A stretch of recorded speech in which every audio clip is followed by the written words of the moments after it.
customary wrap on environmental insurance is that it's a specialized product only purchased by companies with an exposure so obvious that they're legally required to carry some sort of cover. 10 years ago, that might have been the case. Today, however, a combination of severe weather events, expensive lawsuits, and highly publicized environmental risks are leading many smaller companies to consider their exposures and seek appropriate coverage.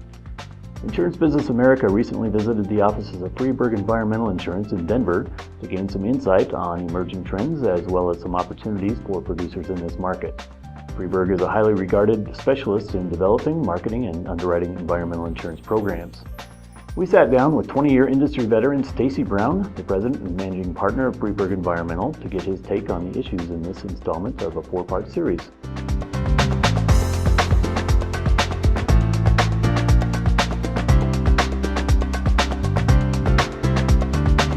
I think that a lot of people believe that environmental insurance is very, very expensive. I would say that coverage is commensurate with the amount of risk that an individual facility has. Coverage can be quite inexpensive, in particular for things like contractors' pollution liability. $1 million in coverage can be very, very affordable and provide very significant protection for a contractor. So I also think that as the economy has improved, companies have more money to spend on different types of insurance products. And I think they should very, very much consider purchasing environmental insurance because of the protection that it provides from a lot of these hidden, unknown exposures that they have.